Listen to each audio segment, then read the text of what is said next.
Hello everyone, Dr. Mike here, TCOM 101. In the last video, we started talking about some of the critical issues in cyberspace. We talked about net neutrality and the digital divide. I want to turn our attention now to several more important critical issues. One of them is privacy rights, privacy issues. This is a major concern in the 21st century. It's very Orwellian today, the idea that we're being watched all the time by business and government. Now, internet privacy, that's a right that we have regarding our personal privacy. This is about who can gather information, how they store it, how they use it, whether they provide it to third parties, how they display the information. All of that pertaining to a person. And this is, of course, disclosed via the internet.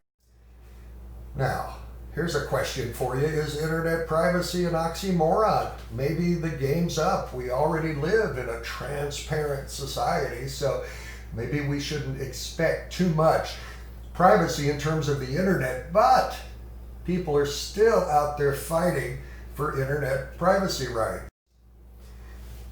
Do you know who's watching you? Yes, there's a huge lack of privacy on the internet, especially big tech companies scraping up tons of data about us.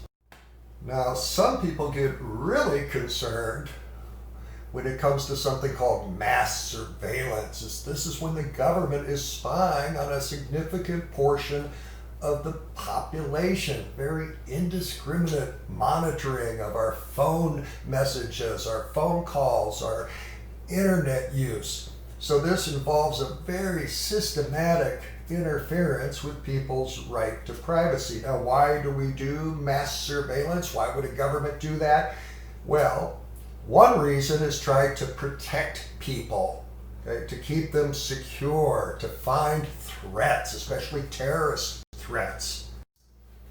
Okay, after 9/11, we saw the passage of the Patriot Act and other laws that really extended the government's ability to do mass surveillance on its citizens. But this idea of mass surveillance may run into some constitutional problems, especially when considering the Bill of Rights. Okay, first, consider the Fourth Amendment.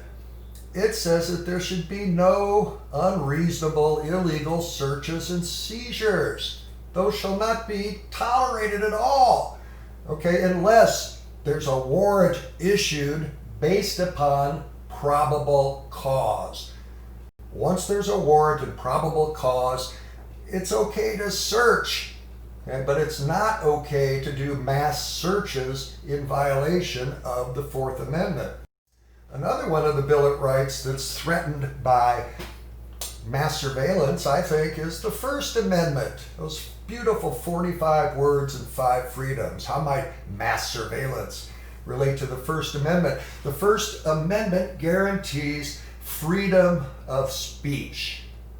Now, if we're being monitored, and we know that we're being monitored, will we be more careful in our speech to make sure that it comes across as acceptable?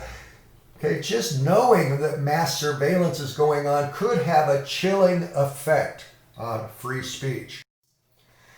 The public is aware of mass surveillance. Back in 2013, there were big protests across the United States to end this government practice. But I'm sure that it's still going on today.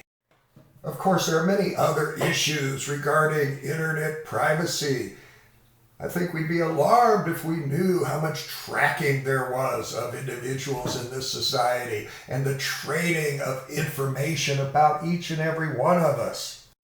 What's the government done? President Obama targeted internet privacy, said it was an important issue, but he failed to get any big protections passed to help protect our privacy rights. President Trump actually signed a bill repealing some of the internet privacy rules, so I don't expect Trump to introduce a privacy bill of rights. Okay, but it will be up to Congress. There is right now no federal consumer data privacy law. And a lot of us think it would be nice if we had some protections in terms of privacy, at least more disclosure about the information that's being gathered and what's being done with it. All right, I want to wrap this up with a little discussion of another controversial issue, and that's the dark web. Maybe you've heard of the dark web. You know, we can differentiate between the surface web that's accessible through all of Google and all the search engines, something called the deep web, which is quite legitimate. We just don't have access to it. And then something called the dark web. All right, you have to understand most of the access that we have to the web through Google only touches the surface. So most of the information on the web is actually in the deep web. Think about all of the streaming content and the cloud computing content. Okay, we usually can't get to that directly through Google, but it is there. Okay, the streaming content and millions and millions of records, medical records, banking records, scientific information, much information stored in the cloud on the deep web. Now, let's talk about the dark web. That's kind of the seedy part of the web where a lot of illegal activity occurs, the dark web. The dark web is the portion of the internet that's intentionally hidden from the search engines. Okay, so there's a bunch of security devices, masked IP addresses, and techniques like that to try and guarantee that the activity there remains secret. In fact, the dark web is only accessible with a special web browser. Okay, and you probably know this, but that browser is Tor, the onion routing browser. That's a web browser designed for anonymous web surfing and protection against traffic analysis. And it's used to get to the dark web. So the dark web contains all sorts of bad stuff, okay? And some legal stuff, but we care mostly about the bad stuff, the black markets that sell drugs, counterfeit goods, weapons, identities, child porn. You can even get a hitman through the dark web. Now, I can think of one good purpose of the dark web. What if you lived in an authoritarian country and the officials were tracking you and doing surveillance and you were afraid to speak out because you know you would be punished? Maybe the dark web would be the only safe space where you could assemble with each other people like you, and have a place to share your ideas. Okay, but that's about the only good use I see for the dark web. Okay, most of it is illegal products. Have you heard of the Silk Road? This website's been taken down, but it pops back up, or others like it. And on these websites, you can order any kind of drugs, or especially drugs and other sorts of illegal products. Okay? The Silk Road.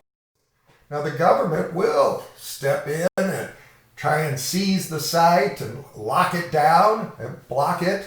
And the government will do this occasionally, but, the dark web will allow other similar sites to the Silk Road to pop up over and over again. Very, very hard to police.